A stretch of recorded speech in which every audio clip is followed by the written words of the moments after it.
भाई और बहनों, मातृशक्ति को नमन। स्टूडियो में आपका हार्दिक स्वागत, अभिनंदन, सत्कार है। सनातन सत्य, यूनिवर्सल ट्रुथ, दृष्टि विज्ञान, सार्वभौम सत्य, इस कार्यक्रम के अंतर्गत हम आपको जो दुनिया की रियलिटी क्या है, आप कौन हो, आप कहाँ से आए और आपको कहाँ जाना है, इन तथ्यों की सही जानकारी करवाते हैं, आपको सम्यक दर्शन देते हैं, आपको राइट विजन देते हैं। ये सारा कार्य हम अलग अलग एपिसोड्स के माध्यम से करते हैं। तो आज बहुत सुंदर एपिसोड लेकर के आपके सामने हम प्रस्तुत हो रहे हैं। आज का अपना एपिसोड है वो अपनी खोज। बहुत ही सुंदर विषय है। देखिए, व्यक्ति परिश्रम करता रहता है, व्यक्ति उद्यम करता है, व्यक्ति पुरुषार्थ करता है, और पुरुषार्थ में क्या करता है, वह कुछ चीज़ों की खोज करता है, कुछ प्रोजेक्ट की खोज करता है, और एक व्यक्तित्व विकास की खोज करता है। हर चीज़ की खोज करता रहता है। कोई इंटरनेट पे खोज करता है, और किसी को फैक्ट्री लगानी होती है तो वह मान लो किस तरीके की फैक्ट्री है, जहाँ चल रही है वहाँ जाके खोज करता है, पुस्तकों में खोजता है, इंटरनेट पर खोजता है, व्यक्तियों से बात करके खोजता है, और जिस स्थान पर वो कार्य हो रहा है वहाँ जाकर के खोज करता है। तो ये बाहरी दुनिया की खोज जीवन भर चलती रहती है, और हम प्रतिदिन प्रतिक्षण कुछ न कुछ खोज से रहते हैं। लेकिन देखिए, कितनी विडंबना है कि व्यक्ति दुनिया की बहुत खोज करता है, सारा गूगल को खंगाल लेता है और कहता है कि मैं ज्ञानी बन गया। लेकिन उसको पूछो, क्या तुमने खुद की खोज की है? क्या आपको पता है कि तुम कौन हो? अपनी खोज के बारे में वो गौण हो जाता है। व्यक्ति अपने आप को दुनिया की गज से नापता है और दुनिया को अपनी गज से नापता है। यानी जीवन में विरोधाभास ही है। हम रियलिटी पर नहीं आते। हमारा सनातन सत्य है आपको रियलिटी पर लाने की कोशिश करता है कि अल्टीमेटली जो आपने मानव जीवन पाया है, इसका उद्देश्य क्या है। देखिए, मानव जीवन सर्वोच्च जीवन है, और इस जीवन में 4 बातें बहुत अति दुर्लभ कही गई है। कोई भाग्यशाली होता है, पुण्यवान होता है, जिसके पुण्योदय होता है, तभी 4 बातें उसको प्राप्त होती है। कौन सी 4 बातें? सबसे पहली मुख्य बात है मनुष्य जीवन, मानव जीवन, मनुष्य गति का मिलना। यानी हम इंसान रूप में जन्मे, ये हमारी बहुत बड़ी उपलब्धि है, और ये बहुत बड़ा दुर्लभ कार्य है। इसीलिए मनुष्य जीवन को पारसमणि, चिंतामणि रत्न, नंदनवन, और जो है वो आपको कामधेनु कहा गया है। कामधेनु एक ऐसी गाय होती है कि जो कुछ मांगे वही मिलता है। तो ऐसा मनुष्य जीवन है। दूसरी बात होती है कि हमारे को उद्देश्य है ईश्वर बनना। तो इसे ईश्वर की जो कोई बात सत्संग है, जिन वाणी है, ईश्वर की वाणी सुनने का अवसर मिलना। बहुत से हमारे 7.8 अरब के लोग हैं, जैसे अनार्य देशों में रहते हैं।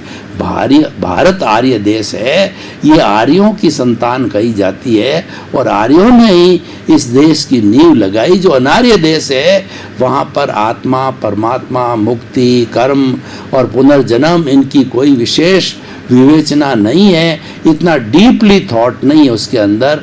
तो अनार्य देश तो जो है, जिन वाणी को, भगवान की वाणी को सुनने का अवसर उनको मिलता ही नहीं है।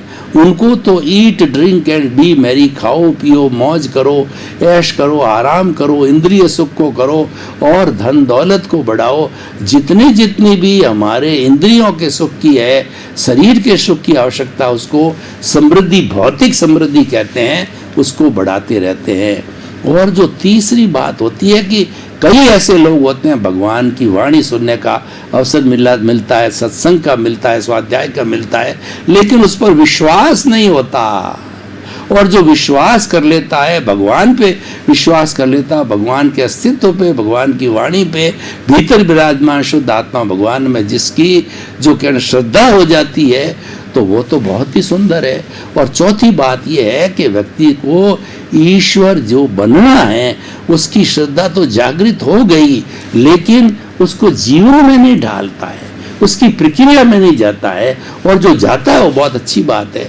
तो जिस व्यक्ति को ये चारों बातें मिल जाती है वो भाग्यशाली है, वो पुण्यशाली है, और फिर उसको चारों बातों को प्राप्त होने के बाद तो धीरे धीरे वो सनातन सत्य को प्राप्त करने लग जाता है, और सनातन सत्य को प्राप्त करके दृष्टि विज्ञान को प्राप्त कर लेता है।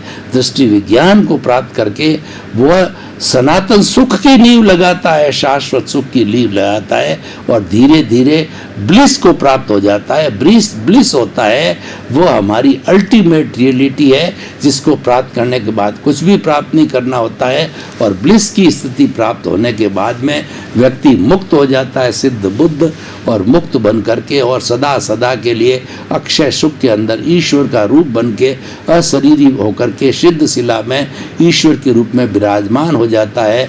फिर जो है उसकी कोई न तो इच्छा रहती है, न शरीर होता है, न कोई तकलीफ होती है, वो शाश्वत सुख की अवस्था में चला जाता है। तो भाई और बहनों, हम बात करें अपनी खोज कीजिए। आप खोज ये कीजिए कि मैं कौन हूँ। हम इस बात को बुरा नहीं मानते हैं कि आप बाहर की खोज मत करो, बाहर की खोज आपको करनी पड़ेगी, क्योंकि आप ये पीछे से लेके आए हो, आप बाउंड हो, आपको करना ही पड़ेगा। आपकी कोई स्वतंत्रता नहीं है, आप स्वतंत्र होकर के ये खोड़िया मिला है।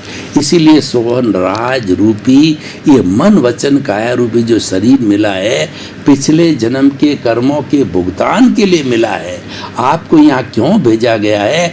कुछ लायबिलिटी दे करके भेजा गया है, कुछ डेबिट है, कुछ क्रेडिट है, उनको पूरा करने के लिए आपको भेजा गया है। और जन्म से मृत्यु के बीच का जो स्पान होता है वो जीवन कहलाता है, और जीवन भर आप उदय और प्रारब्ध के अधीन रहते हो।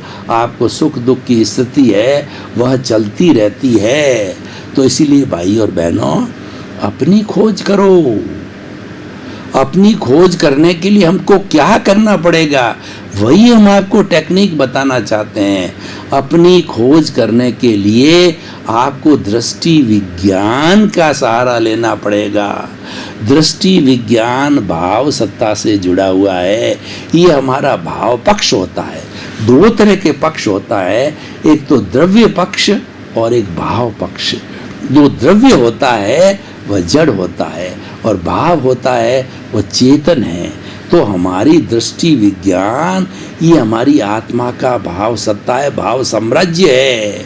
और जैसे कि प्रज्ञा है वो आत्मा की भाव सत्ता है। जब कभी भी गुरु के द्वारा और जो है वह जो प्रत्यक्ष ज्ञानी के द्वारा हमको ज्ञान संप्रेषित कर दिया जाता है, ऐसा ज्ञानी, ऐसा सद्गुरु हमारा अनंतानुबंधी कषाय है, जो कि हमारा दर्शन मोहनीय है, उसको भस्मीभूत कर देते हैं। यानी हमें जन्म जन्मांतर के भटकने का और कर्मों के बंधन का जो कारण होता है वो बंद कर देते हैं, यानी हमको सम्यक दर्शन दे देते हैं। और वह देने के बाद के अंदर हमारे पास सिर्फ डिस्चार्ज बचता है, और वो डिस्चार्ज बर्फ की शिला की तरह होता है। नया अर्जन नहीं हो रहा है, जो विसर्जन वो रहता है। विसर्जन 1 जन्म 2 जन्म और अधिकतम बताते हैं 15 जन्म में ज्ञान लेने के बाद में वह विसर्जन हो ही जाता है। और हम अपनी खोज की जो बात कर रहे हैं, हमारी खोज पूरी हो जाती है, हम स्वयं ईश्वर बन जाते हैं और हम सिद्ध बुद्ध मुक्त हो जाते हैं। तो भाई और बहनों, अपनी खोज का अर्थ होता है हमें ईश्वर बनना है। इसकी खोज करो। इसकी खोज करने के लिए दृष्टि विज्ञान का सहारा लो। दृष्टि विज्ञान का अर्थ होता है तीसरा नेत्र खोलो। हमारे द्रव्य पक्ष से जो जुड़ा हुआ है, जो हमारा प्रारब्ध और हमारा उदय चल रहा है, ये 2 आँखों से जुड़ा हुआ है। ये दोनों आँखें लौकिक जगत को देखती है और 5 इंद्रियां स्पर्शन रसन घ्राण चक्षु श्रोत्राणी इंद्रियाणी, ये पूरे बाह्य जगत के जो है वह विषय लेकर के भीतर देते हैं और उसको एंजॉय किया जाता है। बाहर का जो जगत है, हमारा जो पुण्य और पाप है, जो हमारा लौकिक जगत है, वह सब इंद्रियों के सुख का जगत है और हम रोटी कपड़ा मकान शिक्षा चिकित्सा के माध्यम से उसका भोग करते रहते हैं। भोग दो तरह का होता है। अगर वो पीछे से पुण्योदय लेकर के आया होता है तो व्यक्ति बड़ी बड़ी अट्टालिका के अंदर रहता है और उसके अच्छा परिवार, अच्छी संपत्ति, अच्छा घर, अच्छा बार, अच्छा सुख, अच्छी संपत्ति, सब कुछ अच्छा अच्छा होता है। और पापोदय होता है तो ठीक उस जो अट्टालिका के नीचे आपने बॉम्बे में जाके देखा होगा कि झुग्गी झोंपड़ी है, वो झोंकी झोंपड़ी का भी अवलोकन करो, क्योंकि हर संजोग के साथ जुड़ा हुआ है। कभी आपको ये उत्कृष्ट संजोग जो है अट्टालिका का मिल गया, मॉल का मिल गया, और कभी संजोग वो झुग्गी झोंपड़ी का भी मिल सकता है। उसके अंदर देखिए, झुग्गी झोंपड़ी के अंदर लोग जो है कितनी कठिनाई से रहते हैं, कितने दुख के साथ रहते हैं। कलह होता है, लड़ाई होता है, झगड़ा होता है, पैसे की कमी होती है, 2 जून की रोटी नहीं मिलती, मच्छर काटते हैं, ऊपर से पानी टपकता है और वो बराबर सो नहीं पाते, इतनी जगह ही नहीं, बैठ भी नहीं पाते हैं। ये नारकीय जीवन व्यक्ति जीता है। तो ये तो सुख और दुख का संजोग वियोग चलता रहता है और ये उदय प्रारब्ध के अधीन है। ये कुदरत रचना और कुदरत के कानून के अधीन है। ये सारा जड़ का संसार है। तो हम तो अपनी खोज करने के लिए आपको रियलिटी तक ले जाते हैं कि ये तो चल रहा है, चलने दो, ये हो रहा है, इसको होने दो। इसको आप न तो रोक नहीं सकते, किसी चीज को हम रोक नहीं सकते। महाभारत के अंदर देखिए कि जो द्रोणाचार्य, भीष्म पितामह, ऐसे ऐसे महान और गुरु रहे, ऐसे ऐसे महान लोग थे, वो वर्चस्व वाले थे, वो भी जो है द्रौपदी के चीरण को रोक नहीं पाए, क्योंकि वो नियति थी, इसीलिए नहीं रोक पाए। तो उसी तरीके से हमारा प्रारब्ध और पुण्य है, ये सारा जो संजोग है, ये संजोगों के अधीन आप रोक नहीं पाओगे। जो घटना जिस समय में घटित होती है वो होकर के रहेगी, उसके लिए चिंता करने की जरूरत नहीं है, उसके लिए समय लगाने की जरूरत नहीं है। उससे तो आप जो है फ्री रहो, बिल्कुल उस तरफ ध्यान मत दो, क्योंकि आपके वो सीमा के बाहर है, आपके नियंत्रण के बाहर है। आपको अपने आयुष्य कर्म के अधीन से जो श्वास की संख्या बनती है, एक श्वास भी अतिरिक्त लेने की आपको जो है वो अतिरिक्त लेने के लिए आप स्वतंत्र नहीं हो, ले भी नहीं सकते हो। अंतिम सांस आती है जब डॉक्टर कह देता है कि नाउ ही इज डेड, जो इसीलिए क्या है कि वह व्यक्ति मुर्दा बन जाता है। तो भाई और बहनों, अपनी खोज करो। अपनी खोज करने के लिए दृष्टि विज्ञान क्या कहता है कि आपका जो चेतन तत्व है उसकी खोज करो। चेतन तत्व की खोज में क्या करना है कि चेतन तत्व को वह कैसा है और उसकी क्या प्रॉपर्टी, उसको जानो, उसके सच्चिदानंद स्वरूप को जानो। सच्चिदानंद स्वरूप क्या है कि सत का मतलब तो होता अविनाशी।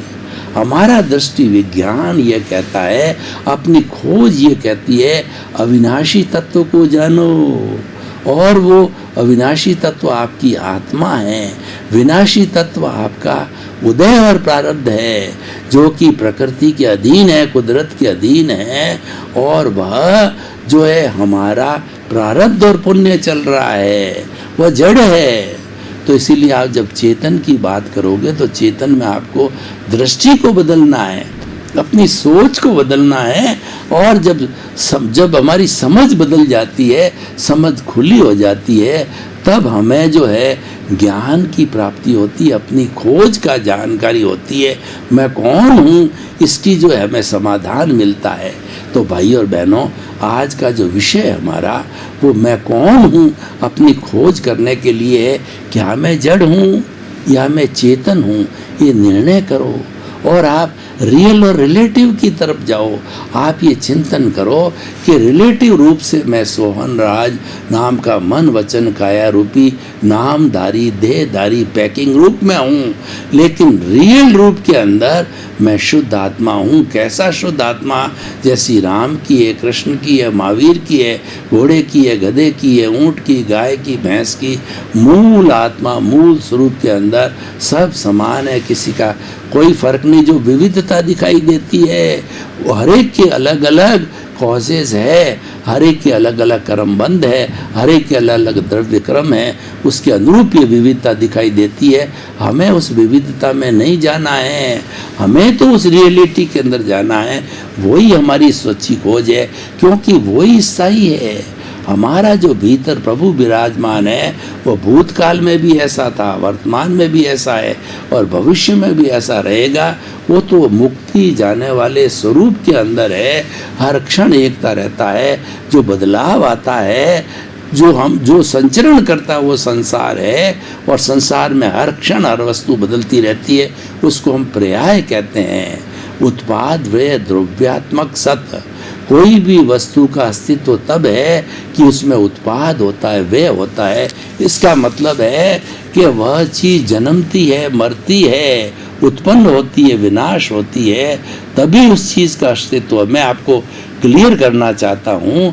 मान लीजिए एक महिला बहुत लंबे समय से वो बैंगल्स पहन रही है और लंबे समय से पहन करके ऊब हो जाती है। ये मानव प्रकृति है कि मानव प्रकृति कुछ नया करना चाहती है, कुछ चेंज चाहती है। उसके मन में आया कि इस बैंगल्स को तोड़वा करके मैं नेकलेस बना लूं, और आजकल नेकलेस के अंदर बहुत सी नई नई डिजाइन आ रही है। तो उसने जो है ज्वेलर्स के यहाँ जा करके और उसको तोड़वा करके और नेकलेस बनवा लिया। तो अब देख लिए, नेकलेस का बनना तो उत्पाद हुआ, और जो बैंगल्स टूटी वह व्यय हुआ। अब ये चाहे आप जो है नेकलेस लो चाहे बैंगल्स लो, दोनों स्थिति में तो सोना सोना ही है। उसकी द्रव्यपन में, उसके अस्तित्व में कोई फर्क नहीं आया। इसीलिए उसका अस्तित्व कब है? जबकि ये उत्पन्न और व्यय दोनों होते हैं। तो भाई और बहनों, ये सब जड़ का कार्य है, ये जो है चलता रहता है। तो आप तो अपनी खोज करो, अपनी खोज के लिए भीतर जाइए और भीतर जाकर के प्रभु के अस्तित्व को जानिए, प्रभु से स्वयं मिलिए, उनसे बात कीजिए, उनको रिझाइए, उनका आशीर्वाद लीजिए और उनके क्या क्या गुण है उसकी प्राप्ति करिए। तो आपको सब मालूम हो जाएगा कि ये हमारा प्रभु है, वह तो ज्ञाता है, वह तो दृष्टा है, वो तो जानने वाला है, वो तो देखने वाला है, वह अनंत ज्ञान वाला है, वह अनंत दर्शन वाला है, वह अनंत शक्ति वाला है, अनंत सुख का धाम है। और ये अजर है, अमर है। मेरी आत्मा का रंग नहीं, रूप नहीं, गंध नहीं, वर्ण नहीं, जलती नहीं, मरती नहीं, कटती नहीं, किसको रोकती नहीं, किससे रुकती नहीं, अव्यवाद है, टंकोत्कीर्ण है, मन वचन का ऐसे मुक्त, ऐसा मैं शुद्ध आत्मा हूँ। ऐसे आत्मा के असंख्य हरि अनंता, हरि कथा अनंता। जब जो है ईश्वर खुद अनंत है और इसकी कथा अनंत है, तो आप इस भाव पक्ष को, इस भाव सत्ता को, इस दृष्टि विज्ञान को आप दोहराते जाइए, दोहराता जाइए, उसमें खो जाइए, उसके अंदर, उसमें आप स्वतंत्र हो। आपको कोई रोकने वाला नहीं है, कोई भी आपको रोक नहीं सकता। हमेशा स्वतंत्र हो। चेतन के जगत में, चेतन की भाव सत्ता में कैसा भी अनुभव करो, आप स्वतंत्र हो। तो हरि कथा, ओ जो हरि कथा को जो है आप करते जाओ, जीवन भर करो, 1 जन्म करो, 2 जन्म करो, 5 जन्म करो, जब तक मुक्ति में नहीं जाते हो। हरि कथा और हरि कथा अनंता करते जाओ, उससे फायदा क्या होगा? मैं अपनी खोज की बात क्यों करता हूँ? और आपने अपनी खोज कर ली, मान लो आपने सनातन सत्य जान लिया कि मैं तो शुद्ध आत्मा हूँ, मैं तो ज्ञाता हूँ, मैं तो दृष्टा हूँ, मैं तो जानने वाला हूँ, देश देखने वाला हूँ। इस सनातन सत्य की आपने खोज कर ली। तो प्रश्न ये है कि ये खोज करने से आपको लाभ क्या होने वाला है? देखिए, आपको बहुत बड़ा लाभ होने वाला है कि ये सनातन सत्य को जानने में हमको कौन रोक रहा है? हमको अपनी खोज करने में ऑब्स्टेकल कौन सा है, अवरोध क्या है, क्योंकि उस अवरोध को हटा देते हैं तो अपने आप वो चीज़ दिखने लग जाएगी। मान लीजिए कि सूर्य जो है चमकता है और बारिश का सीजन है, बादल आ जाते हैं, घने बादल, तो सूर्य को ढक लेते हैं, सूर्य दिखाई नहीं देता है, और बादल छट जाते हैं तो सूर्य पूर्ण रूप से दिखाई देने लगता है। तो अवरोधक कौन है? बादल है। तो हमारी आत्मा के ऊपर 8 पर्दे पड़े हुए हैं। मैं आपको एक उदाहरण के द्वारा समझाना चाहता हूँ कि एक बाबा जी की तुम्बी है, वो तुम्बे को भीतर से सारी गिरी निकाल करके उसके हैंडल लगा करके पकड़ने वाला और बाबा जी की तुम्बी बना दिया ताकि बाबा जी आराम से उसमें पानी रख करके पी सके। अब इस तुम्बे को अगर मैं किसी तालाब के अंदर डालता हूँ तो तुम्बी तर जाती है, क्योंकि तुम्बी हल्की है, वो डूबती नहीं है। अब मैं क्या करता हूँ, उसकी तुम्बी पे एक कोई चीज़ का मिट्टी का लेप लगाते हैं। तो पहला लेप लगाया, सुखाया, फिर दूसरा लेप लगाया, सुखाया, तीसरा लगाया, चौथा लगाया, सुखाते रहे, लगाते गए, 8 लेप लगा करके सूख गए। तो वह तुम्बी क्या है कि अपने हल्केपन से भारी हो गई। तो वह तुम्बी जो ही पानी में डाली वो भीतर डूब गई। एक जो है छोटा सा लोहे का टुकड़ा होता है वह डूब जाता है और बड़ी तुम्बी नहीं डूबती। बड़े बड़े हमारे जो है ये जहाज नहीं डूबते, बड़ी बड़ी नौकाएं नहीं डूबती, क्योंकि वह हल्की हो जाती है और वो जो लोहे का टुकड़ा भारी हो जाता है। तो भारीपन डुबाता है और ये हल्कापन से हमारा ऊर्ध्वारोहण होता है। ज्यों ज्यों आत्मा हल्की होती जाती है, धीरे धीरे ऊपर जाकर के वो मुक्ति की अवस्था को प्राप्त हो जाती है, 14वें गुण स्थान में आ जाती है और फिर सिद्ध बुद्ध मुक्त बन जाती है। तो भाई और बहनों, हम बात कर रहे थे अवरोधक कौन है। ये अवरोधक 8 तरह के कर्म हैं। ज्ञानावर्णीय कर्म, दर्शनावर्णीय कर्म, वेदनीय कर्म, मोहनीय कर्म, आयुष्य कर्म, नाम कर्म और गोत्र कर्म। इन 8 जो मैंने अभी लेप लगाए, ये 8 तरह के कर्म है और इसकी 148 प्रकृतियां हैं। तो इसमें से 4 तो एकांत पाप कर्म हैं जो कि आत्मा की घात करते हैं, आत्मा का गला रौंदते हैं, और वो कर्म है ज्ञानावर्णीय, दर्शनावर्णीय, मोहनीय और जो आपका अंतराय कर्म। ये प्योरली घाती कर्म है और प्योरली पाप के कर्म है। मैं इसकी गहराई में नहीं जाना चाहता, क्योंकि कर्म सिद्धांत अपने आप में बहुत बड़ा सिद्धांत है, उसकी व्याख्या करेंगे तो घंटों घंटों लग जाते हैं। तो इसीलिए हमारा ये घाती कर्म और ये प्योरली एकांत पाप है। और दूसरा अघाती कर्म होते हैं वो वेदनीय, आयुष्य, नाम और गोत्र। ये चारों पुण्य और पाप दोनों होते हैं, अच्छे बुरे दोनों होते हैं, और ये केवल शरीर से जुड़े होते हैं। तो इस शरीर के अंदर जितने भी ये अघाती कर्म होते हैं, शरीर जब भोग लेता है, जब डिस्चार्ज हो जाता है, अघाती कर्मों का तो डिस्चार्ज होता रहता है और घाती कर्म अपडेट होते रहते हैं। जन्म जन्मांतर के घाती कर्मों के अंदर अपडेटेशन, आज का ज़माना अपडेट का है। जब हम कंप्यूटर को अपडेट करते हैं तो उस फोल्डर के अंदर नए डाटा आ जाते हैं। तो हमारे पिछले जन्म के जितने भी, क्योंकि आत्मा के साथ में जुड़ा ही रहता है, आत्मा जब जो अजर अमर है तो ये चारों कर्म भी अजर अमर होते हैं। और शरीर नाशवान है तो शरीर के साथ में अघाती पुण्य पाप के कर्म भोग करके जड़ जाते हैं। नया कर्म हो गया तो नए अघाती आते हैं। इसलिए अघाती कर्म का विशेष विवेचन अपडेटेशन नहीं होता है, वो तो भुगतान मात्र है। और अपडेट होता है वह हमारा घाती कर्म है।